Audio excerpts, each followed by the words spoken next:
شائستگی ایک جامع ترمذی نمبر 2458 میں موجود حدیث میں حضور نبی اکرم صلی اللہ علیہ وآلہ وسلم نے نصیحت فرمائی کہ اللہ تعالیٰ سے سچی تواضع کرنے میں سر اور اس میں موجود چیزوں کی حفاظت کرنا اور پیٹ کی حفاظت کرنا شامل ہے۔ اس میں موت کو کثرت سے یاد رکھنا ہے۔ انہوں نے یہ اعلان کرتے ہوئے نتیجہ اخذ کیا کہ جو شخص آخرت کی تلاش کا ارادہ رکھتا ہے وہ مادی دنیا کی زینت کو چھوڑ دے۔ اس حدیث سے ثابت ہوتا ہے کہ حیا وہ چیز ہے جو لباس سے بھی باہر ہے۔ یہ ایسی چیز ہے جو کسی کی زندگی کے ہر پہلو کو گھیرے ہوئے ہے۔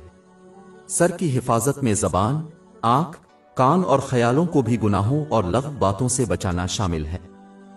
فضول چیزوں سے بچنا ضروری ہے کیونکہ وہ قیامت کے دن ایک شخص کے لیے پشیمان ہوں گی اور یہ اکثر گناہوں کے ارتکاب کی پہلی سیڑھی ہوتی ہے۔ گو کہ جو کچھ وہ کہتے ہیں اور جو کچھ دیکھتے ہیں وہ دوسروں سے چھپا سکتے ہیں لیکن اللہ تعالیٰ سے ان باتوں کو چھپا نہیں سکتے۔ لہذا جسم کے ان اعضاء کی حفاظت کرنا سچی حیا کی علامت ہے۔ پیٹ کی حفاظت کا مطلب ہے کہ حرام مال اور کھانے سے بچنا چاہیے۔ یہ کسی کے نیک اعمال کو رد کرنے کا باعث بنے گا۔ صحیح مسلم نمبر 2342 میں موجود حدیث میں اس کی طرف اشارہ کیا گیا ہے۔ جس طرح اسلام کی باطنی اور پوشیدہ بنیاد نیت ہے، اسی طرح اسلام کی ظاہری اور ظاہری بنیاد حلال کی کمائی اور استعمال ہے۔ اللہ تعالیٰ کے نزدیک تواضع میں موت کو کثرت سے یاد کرنا بھی شامل ہے۔ موت کو یاد رکھنا ضروری ہے کیونکہ یہ انسان کو خلوص دل سے اللہ تعالیٰ کی اطاعت کرنے اور گناہوں سے باز رہنے کی ترغیب دیتا ہے، کیونکہ انسان کو کبھی یقین نہیں ہوتا کہ موت کب آئے گی۔ یہ یاد دلاتا ہے کہ یہ دنیا ان کا مستقل گھر نہیں ہے اور وہ اس سے ضرور چلے جائیں گے۔ اس کو یاد رکھنا انسان کو اپنی منزل یعنی آخرت کے لیے تیاری کرنے کی ترغیب دے گا۔ اس تیاری میں ان نعمتوں کو استعمال کرنا شامل ہے جو اللہ تعالیٰ کو راضی کرنے کے لیے عطا کی گئی ہے۔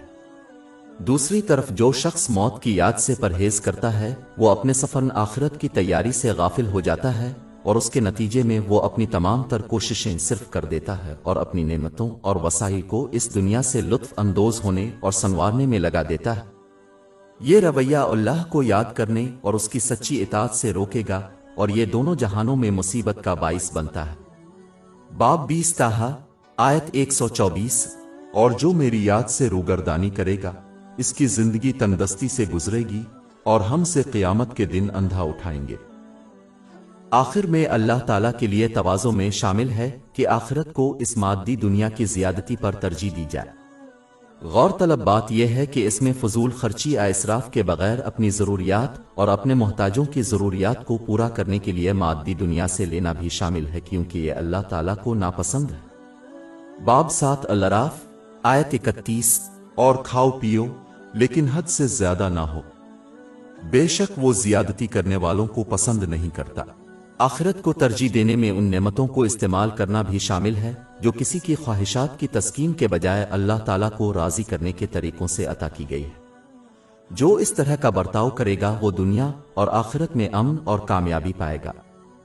اس لیے یہ کامیابی اور سکون صرف اس مادی دنیا کے غیر ضروری پہلوؤں سے لطف اندوز ہونے پر آخرت کو ترجیح دینے سے حاصل ہوتا ہے۔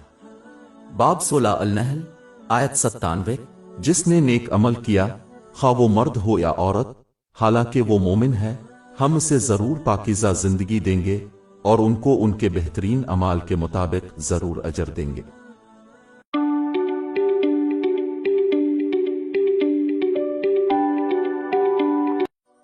شائستگی 2 جو ہمیشہ یاد رکھے کہ اللہ تعالیٰ ان کا مشاہدہ کر رہا ہے وہ اس کی شرم و حیا کو اپنائے گا۔ اللہ تعالیٰ کی بے شمار نعمتوں کو یاد کرنا جبکہ انسان ناشکری کرتا ہے اسے اللہ تعالیٰ کا حلیم بننے کی ترغیب دے گا۔ آخر میں یہ یاد رکھنا کہ ایک دن آئے گا جب ان سے ان کی زندگی کی ہر چھوٹی سے چھوٹی چیز کے بارے میں اللہ تعالیٰ کی طرف سے سوال کیا جائے گا۔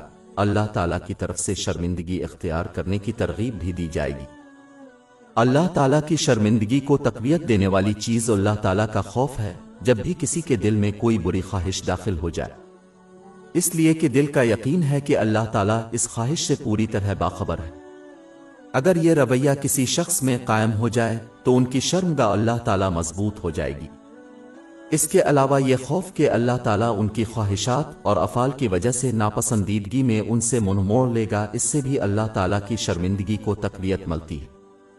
لیکن یہ شرم و حیا کمزور ہو سکتی ہے اور بعض صورتوں میں اس صورت میں غائب ہو سکتی ہے جب کوئی شخص اپنے بیان کردہ طریقے پر پرکھنا چھوڑ دے اور اللہ تعالیٰ کے احکام و ممنوعات میں خلوص نیت سے اطاعت کو ترک کر دے۔ ہماری ویب سائٹ www.sheikhpod.com پر 400 سے زیادہ مفت e books, audio books, infographics, podcast اور بلاگ دستیاب ہیں۔